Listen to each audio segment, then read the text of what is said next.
안녕하세요. 이혼한 지 벌써 5년이라는 시간이 흐른 40대 중후반의 여자입니다. 저는 이혼을 하면 그걸로써 그 사람과의 인연은 완전히 끝이라고 생각했어요. 하지만 저희는 이혼할 당시에도 안 좋게 끝났었는데 구질구질하게 다시 엮여서 더 최악의 상태로 관계가 끝나게 되었습니다. 한때는 사랑했던 사람이었는데 어떻게 이렇게까지 할 수 있는지 참 착잡하네요. 정말 속이 답답하지만 풀 곳이 없어서 이렇게 여러분에게라도 하소연을 해보려고 합니다. 가난은 되물림이다 라는 말을 혹시 알고 계신가요? 저희 집안은 대대로 가난을 물려받았어요. 그렇지만 저희는 부자들 못지않게 화기애애하고 행복한 삶을 살았었어요. 솔직히 돈이 그렇게 차고 넘치는 부자들 중에서도 행복하지 않은 사람들이 많잖아요. 저는 가난해도 가족들과 사이가 좋고 화목하기만 하면 됐다고 생각하며 살아왔었어요. 하지만 현실은 제가 생각했던 것처럼 그렇게 호락호락하지 않다는 점이었죠. 이 세상은 정말 돈 없이 할 수 있는 일은 아무것도 없더라고요. 어머니께서는 봉투 접기나 인형 눈 붙이기 같은 집에서 할 수 있는 모든 부업들을 다 하셨고, 아버지께서는 새벽 일찍부터 나가서 막노동을 하셨었어요. 자식이라곤 저 하나밖에 없었는데도 나가는 돈이 어찌나 많던지 저희 부모님은 쉬지 않고 일을 하셨었어요. 그러던 중 아버지께서 일하시다 다치게 되면서 다리를 아예 쓸 수 없게 되셨어요. 그래서 저희 집은 원래도 가난했었는데 한층 더 가난해졌죠. 아버지께서는 본인 탓이라며 자책하시면서 매일 술로 버티셨어요. 이러다 죽겠다며 어머니와 제가 계속 말려봤지만 아버지는 저희 말을 듣지 않으셨어요. 결국 아버지는 술 때문에 저희 곁을 떠나시게 되셨어요. 홀로 남은 어머니는 어떻게든 저를 먹여 살리겠다고 식당으로 나가셨죠. 저도 고등학교를 자퇴하고 일을 하겠다고 했는데 어머니가 계속 말리시더라고요. 엄마, 내가 밖에서 돈 벌어올게. 몇 년 일찍 일한다고 나쁜 것도 아니잖아. 그러니까 너무 무리하지 마. 나 엄마도 없으면 못 살아. 알겠지? 엄마가 없긴 왜 없어. 나는 우리 가윤이 때문이라도 어떻게든 버틸 거야. 너 자퇴할 생각하지 마. 학생은 공부나 열심히 해. 돈은 엄마가 어떻게든 벌어올 테니까. 우리 반에서도 자퇴하고 일하는 애들 많아. 걱정하지 마. 나 엄마 딸이야. 엄마 닮아서 뭐든 잘할 수 있어. 진짜 자신 있다니까? 대학은 못 가도 고등학교는 나와야 할 거 아니야. 어디 가서 중졸이라고 하면 놀려. 그러니까 고등학교만 졸업하고 일해. 그래도 늦지 않아. 자퇴해도 검정고시 치면 되는 거 아니야? 뭐가 그렇게 걱정이야. 나 자퇴해서 검정고시 치고 바로 일할 거야, 엄마. 나 똥꼬집인 거 알지? 말리지 마. 저는 어머니의 반대에도 기어이 고등학교를 자퇴하고 검정고시를 쳤어요. 나름 공부를 잘했던 터라 검정고시도 한 번만에 합격했었어요. 검정고시를 합격하고 저는 거의 시장에 살다시피 했었던 적이 있었어요. 하루 종일 시장을 돌아다니면서 발품을 팔아서 옷도 만들고 액세서리도 만들어서 팔았었어요. 돈을 왕창 벌겠다는 생각보다 어떻게든 어머니한테 도움을 주고 싶다는 생각에 시작했던 일이었어요. 그래서 성공하겠다는 부담감 없이 편안한 마음으로 판매를 시작했어요. 사업이 다 그렇듯 처음엔 매출이 미미했지만 제가 성실하게 사는 모습을 보고 동네 사람들이 입소문 내주면서 잘 팔리게 되었어요. 그리고 정말 감사하게도 항상 제가 만든 것을 사러 오시면서 먹을 걸 들고 와서 저를 주시더라고요. 저는 감사하다는 인사를 수십 번 하고 그대로 집에 들고 와서 어머니랑 나눠 먹곤 했어요. 그러던 어느 날 누가 봐도 스타일 좋아 보이는 한 여자가 제가 만든 액세서리들을 한참 보더니 손바닥 위에 한 개씩 올려놓기 시작하다가 손바닥 가득 귀걸이와 목걸이를 들고 와서 계산을 하더라고요. 도대체 뭐 하시는 분이길래 이렇게 액세서리를 많이 사는지 궁금했어요. 혹시 죄송한데 실례가 안 된다면 뭐 하시는 분인지 여쭤봐도 되나요? 다른 이유는 없고 귀걸이랑 목걸이를 이렇게 많이 사시는 분은 처음 봤어요. 아, 놀라실만 하네요. 제가 스타일리스트예요. 연예인 코디해주는 사람이요. 저희 회사 아이돌이랑 잘 어울릴 것 같아서 하나씩 담다 보니까 이렇게 됐네요. 아, 그러시구나. 정말 멋지세요. 어쩐지 지금 입고 계신 옷도 정말 스타일 좋다고 생각했는데 역시 전문가는 옷 입는 것도 다르네요. 근데 제 실력이 아직 부족해서 연예인이 끼려고 할지 모르겠어요. 어머, 무슨 소리세요? 너무 잘 만드셨는데요? 그러니까 제가 이렇게나 많이 사죠. 패션 공부 같은 건 따로 안 하고 이렇게 만드신 거예요? 네, 일단 뭐라도 팔아보자 하는 심정으로 생각나는 대로 만든 거라서요. 사실 가정 형편이 어려워서 공부할 여건도 안 되거든요. 공부도 안 하고 이 정도 만드신 거면 정말 실력이 출중하세요. 사장님 타고나신 것 같아요. 디자인 공부, 그게 은근 어렵거든요. 여자분이 진심으로 제게 칭찬과 응원을 해주니 힘이 나더라고요. 그 여자분은 한 연예인의 스타일리스트였고 그분이 사가셨던 제 액세서리가 연예인이 착용하고 방송에 나오면서 장사가 잘 됐었어요. 주문량은 많은데 제가 직접 하나하나 손수 만들다 보니 잠잘 시간도 부족하더라고요. 그래서 저는 자는 시간을 아끼려고 항상 커피를 마시면서 안 자려고 버텼어요. 평소처럼 커피를 사서 들고 나왔는데 실수로 어떤 남자가 부딪힌 거예요. 그 바람에 커피를 다 쏟아버렸고 남자 옷이 커피로 물들고 말았었죠. 제가 연신 죄송하다고 고개를 숙이자 남자가 괜찮다고 웃어 보이더라고요. 일단 주문량이 밀려 바쁘기도 하고 현재 들고 있던 현금이 하나도 없어서 남자분에게 번호만 남기고 세탁비 드릴 테니 문자로 계좌 꼭 보내달라고 하고 급하게 집으로 돌아왔었어요. 집에 돌아오자마자 밀린 작업들을 끝내고 잠시 점심 먹으려고 폰을 들었는데 문자가 하나 와 있더라고요. 아까 제가 커피 쏟은 남자였고 세탁비는 괜찮으니 밥 한 끼 할 수 있냐고 물어보시더라고요. 그 문자를 보고 아까 너무 죄송했다면서 밥은 제가 사드리겠다고 답을 보냈어요. 저는 그날 저녁에 작업을 다 끝내고 남자를 만나 같이 저녁밥을 먹었어요. 그 뒤로 남자는 계속 커피 핑계를 대면서 저를 만나려고 하더라고요. 저기 죄송한데 제가 분명히 저번에 죄송하다고 세탁비 대신 밥 샀던 것 같은데 왜 계속 커피 얘기 들먹거리세요? 언제까지 커피 얘기하실 생각인데요? 가윤 씨, 주변 사람들한테 눈치 없다는 얘기 많이 들으시죠? 내가 봤을 땐 가윤 씨는 정말 눈치가 없는 것 같아요. 저를 몇 번 봤다고 눈치가 없다고 하세요? 저 지금 되게 기분 나쁘려고 하네요. 저희 3번밖에 안 만난 사이거든요? 제가 가윤 씨한테 관심이 있어서 커피 핑계대고 만나는 거였는데 몰랐잖아요. 안 그래요?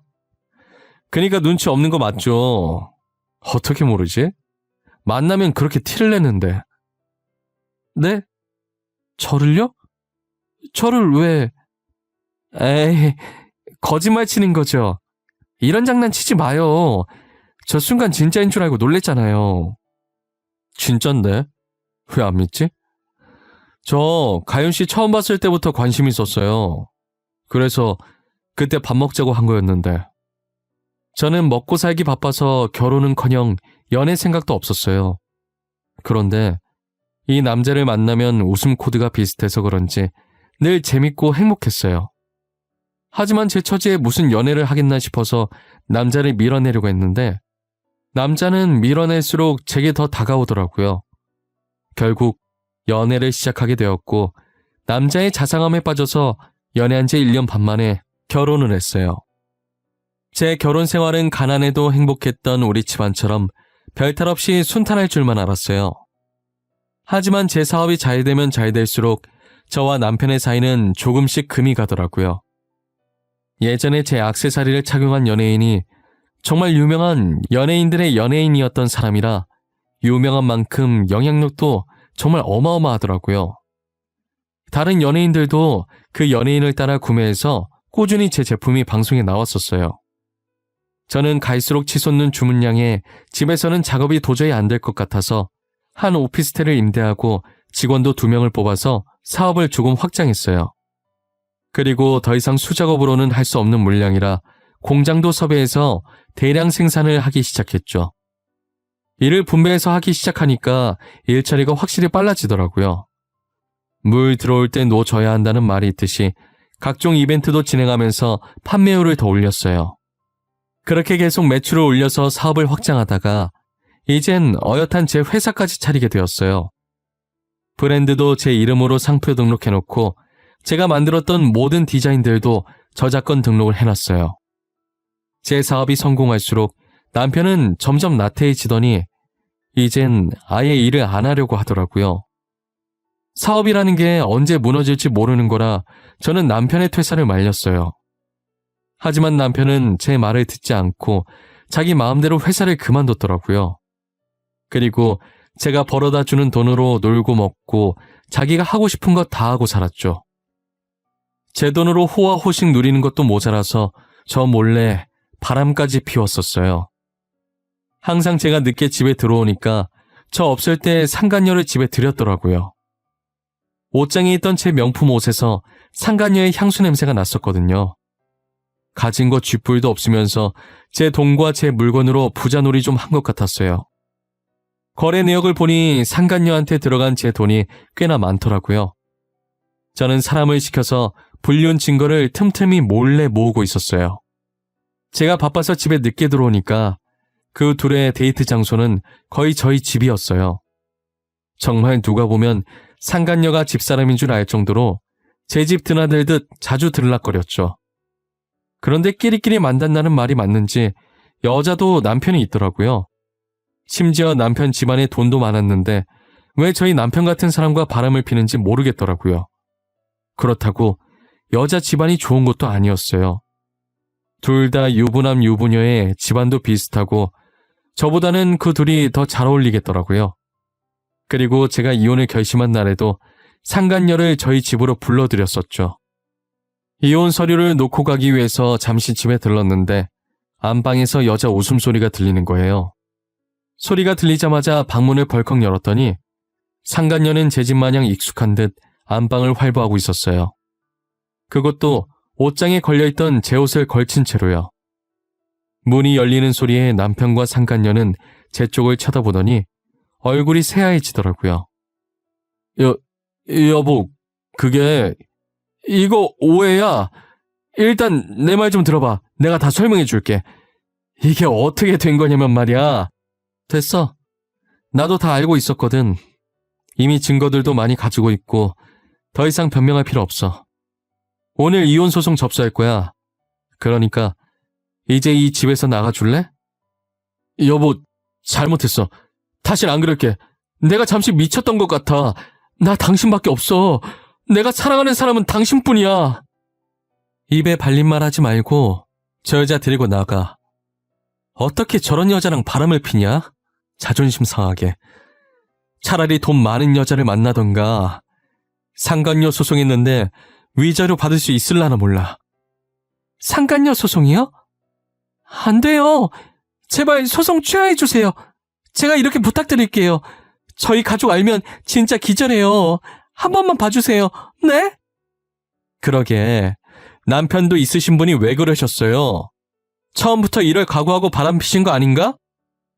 자기 가정 깨지는 건 안 되고 남의 가정 깬 건 괜찮은가 봐요? 남편분도 부자더만 왜 그러셨대? 뭐? 너 남편 있었어?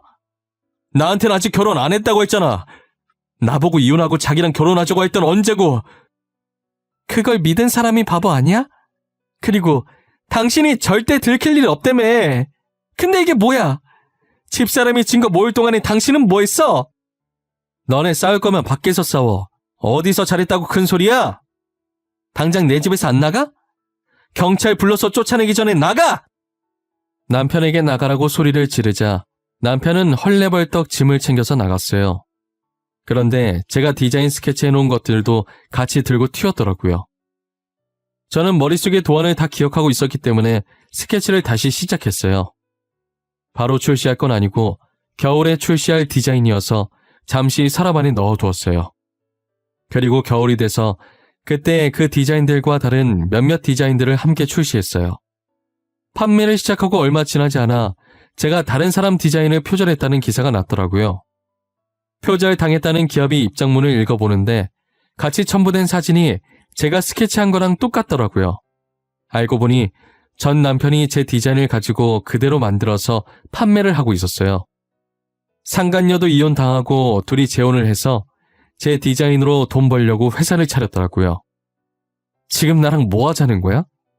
이렇게 복수라도 하겠다 이거야? 너는 끝까지 구질구질하고 찌질하구나. 이 지경까지 오게 만든 게 누군데 그래? 나 너만 잘 사는 꼴 못 봐. 망해도 같이 망해야지, 안 그래? 이 지경까지 오게 만든 게 나라고? 네가 바람만 안 폈으면 이렇게 될 일 없었어.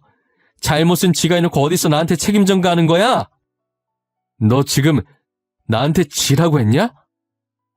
그래. 어디 갈 때까지 한번 가보자. 난 곧 죽어도 너 잘 사는 꼴 못 보니까. 말하는 거 보면 네가 회사 다 키워줬는데 내가 홀랑 뺏어간 줄 알겠다. 온전히 내가 노력해서 일군 회사야. 네 인생 망치고 잘 사는 게 아니라 너 없었어도 원래 잘 살았어. 전 남편 짓이라는 걸 알고 전 남편 회사에서 디자인 원본 사진이라고 올린 걸 유심히 보는데 정말 멍청하게도 디자인 밑부분에 제 사인이 3분의 1 정도로 살짝 보이더라고요. 제가 원래 디자인 스케치할 때 사인을 밑에 조그맣게 해놓거든요. 그런데 디자인에 살짝 걸치게 사인을 해놓으니까 저 부분을 완전히 자르진 못했나 봐요. 그리고 제가 디자인 원본을 공개한 적이 없어서 사람들은 저게 제 사인인 줄도 모르고요. 저는 제가 새로 스케치한 사진 원본을 올리고 전 남편과 이혼하는 과정에서 디자인을 도둑맞아서 다시 그렸었다고 해명글을 올렸어요. 그리고 전 남편이 올린 사진에 제 사인도 잘려서 들어가 있다는 말을 덧붙였죠. 저희 회사를 표절 회사라고 욕하던 여론들은 순식간에 뒤집혔어요. 전 남편 쪽은 반박할 수가 없으니 아무 대응도 못하고 있더라고요. 전 남편은 괜히 저를 무너뜨리려고 하다가 오히려 자기 사업이 망해버렸어요. 저는 전 남편을 상대로 업무 방해와 디자인 보호법 위반 그리고 도난죄까지 넣을 수 있는 죄목은 싹 다 넣어서 고소를 했어요. 전 남편은 사업도 망하고 제게 줘야 할 위자료도 어마어마했어요. 도저히 감당 못했는지 전 남편이 저희 회사로 찾아왔더라고요. 가윤아, 내가 미안하다. 잘못했어. 나 진짜 길바닥에 나앉게 생겼어. 한 번만 살려줘라, 어? 내가 이렇게 빌게. 얼마 전까지만 해도 기세등등하게 말하던 모습은 어디 갔대? 나는 사과 받아줄 마음이 없어.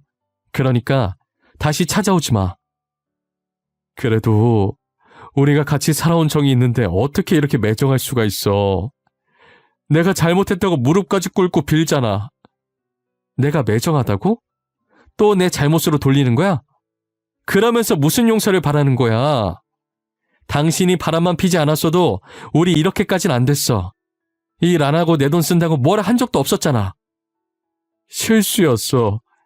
살면서 다들 실수하잖아. 나도 실수였다고. 한 번 정도는 눈 감고 넘어가 줄 수 있는 거 아니야? 넌 끝까지 네 생각만 하는구나. 실수? 어떻게 집사람 놔두고 다른 여자 만난 게 실수야?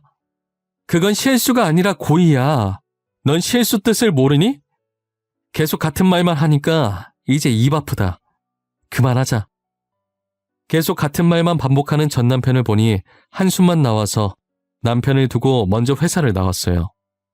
회사를 나와 근처 산책로를 걸으며 하늘을 쳐다보는데 정말 많은 생각이 들더라고요. 어쩌다가 이렇게까지 됐나 싶기도 하고 이렇게 만든 전 남편이 정말 미웠어요.